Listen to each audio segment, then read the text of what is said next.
friends. I'm Lauren, your Read Aloud buddy, and welcome back to the 17th episode of Lauren's Little Listeners. I am so happy that you're here. Before we start reading, make sure you're cozy and ready to listen. Today, I have some sad news. This is Lauren's last episode of Read Alouds. However, we do have a few more Pete the Cat adventures to read about. The first book today is called Pete the Cat, Robo Cat. Let's open the book to the first page to read about the adventure. What a great sunny morning. Pete can't wait to play baseball with his friends.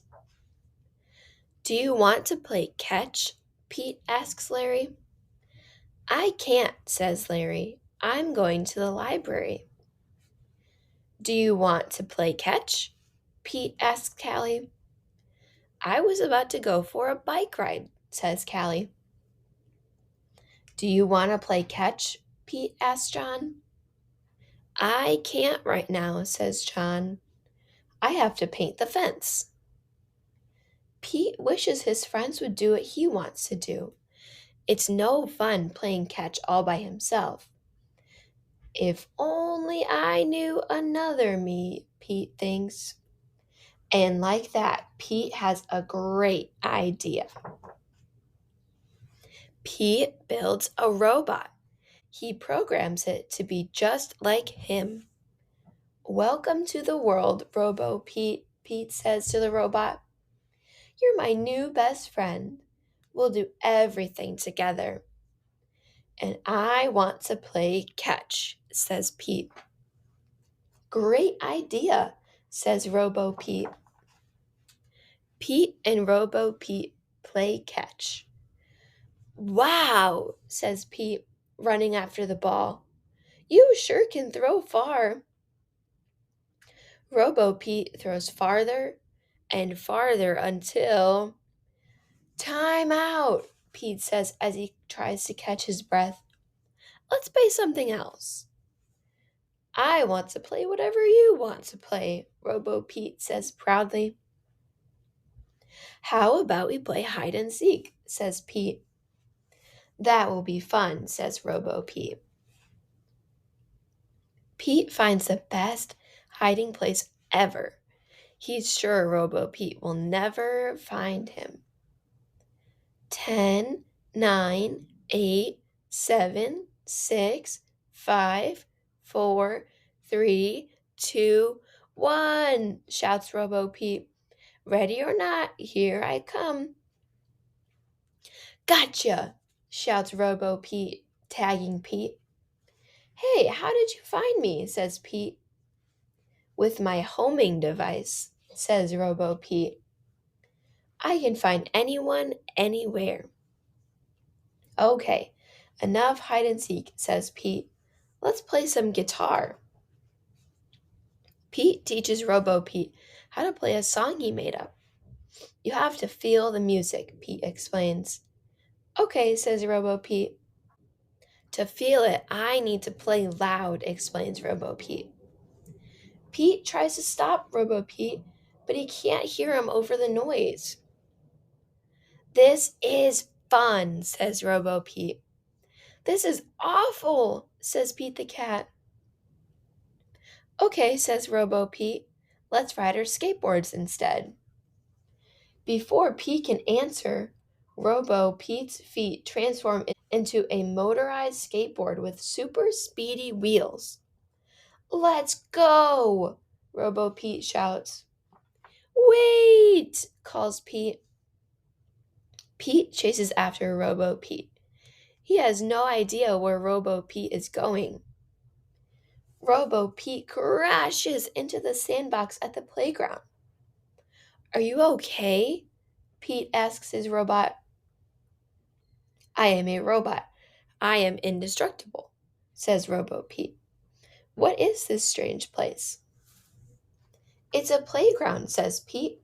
He waves to his friends. This is Robo Pete. Pete says to Callie, Larry, and John. I made him myself. Cool, says Larry. We are going to help John finish painting, says Callie. And then we are going bike riding. I want to go on the slide, interrupts Robo Pete.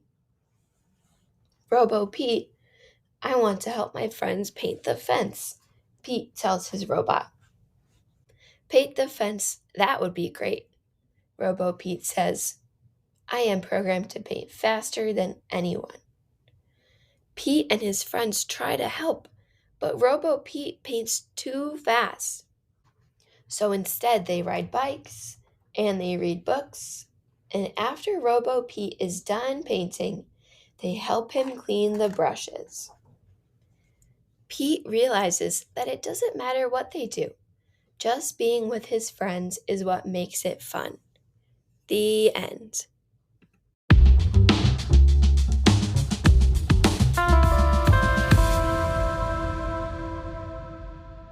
Little listeners, our second book today is called Pete the Cat Too Cool for School.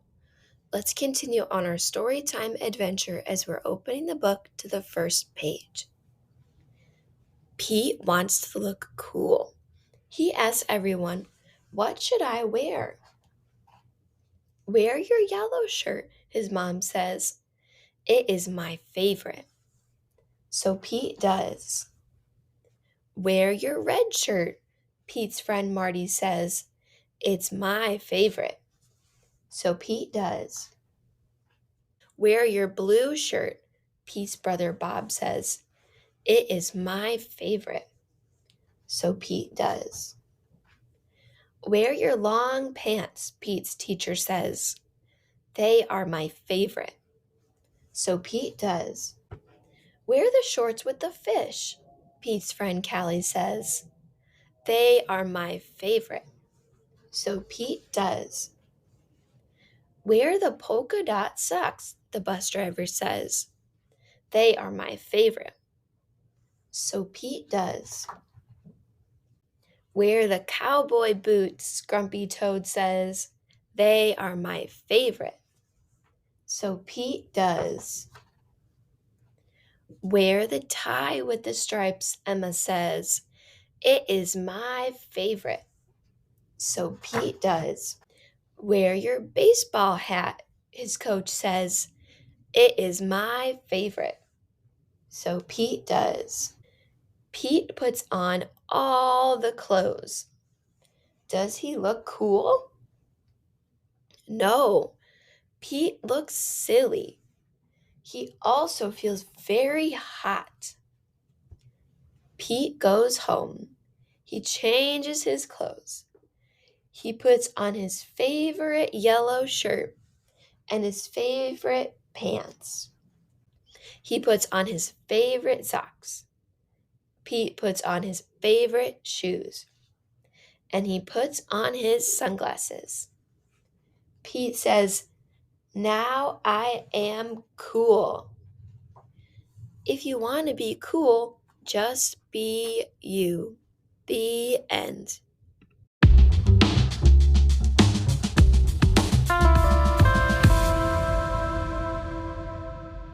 Our third and final book today is called Pete the Cat's Groovy Imagination. Let's finish our adventure as we're opening the book to the first page. Pete the Cat was happy. Today would be so fun. Chilling out, catching vibes, sand, surfing, and lots of sun. But when Pete looked outside, he got down in the dumps sad.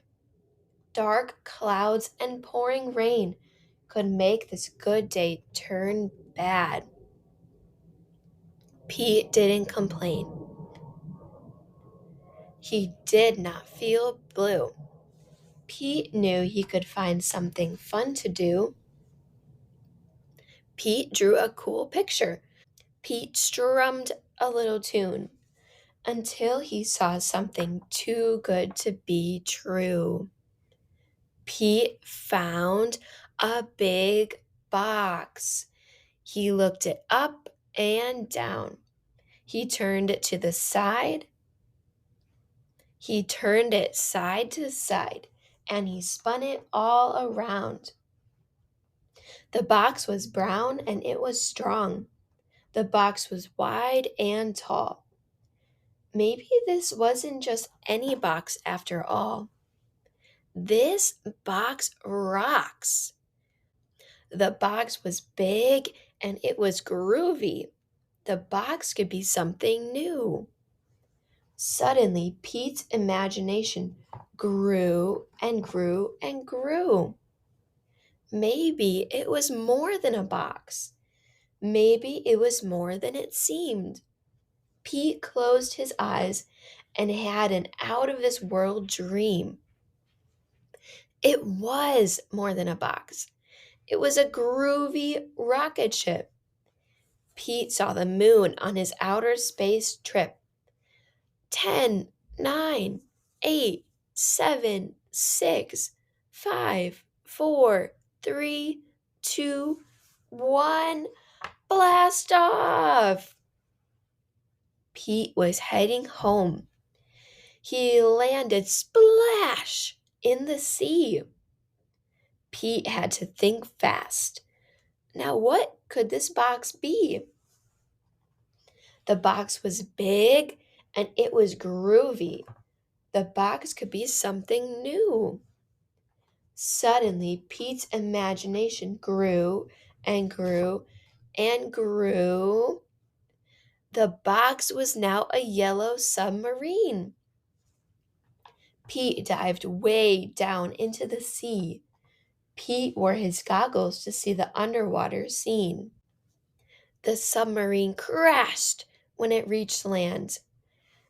Now the box was lying sideways in the sand. But what's a cat to do with a box that couldn't stand? The box was big and it was groovy. The box could be something new. Suddenly, Pete's imagination grew and grew and grew, and pretty soon, the box was not just a box lying on its side.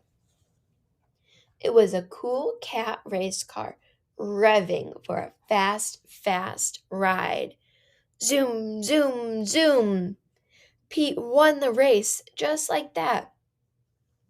Then splat! The race car went flat. Now, what good is a box that looks like a map? The box was big and it was groovy. The box could be something new. Suddenly, Pete's imagination grew and grew and grew, even though a flat box was not in the plan. Pete imagined it was a stage for his jammin' rock band. Sometimes our plans just don't go right, but it doesn't mean the day can't be out of sight. If you use your imagination, you will see just how groovy your day can be. When you want to dream of something new, thinking outside the box is the grooviest thing to do. The end. Thank you so much for joining me, your Read Aloud buddy, in this final episode of Lawrence Little Listeners. In this episode today, we read Pete the Cat, Robo Pete, Pete the Cat's Too Cool for School, and Pete the Cat's Groovy Imagination. Which book was your favorite? Let me know in the comments and polls. Friends, I have had so much fun going on all of these adventures with you little listeners. Keep on reading and exploring. I'll see you later.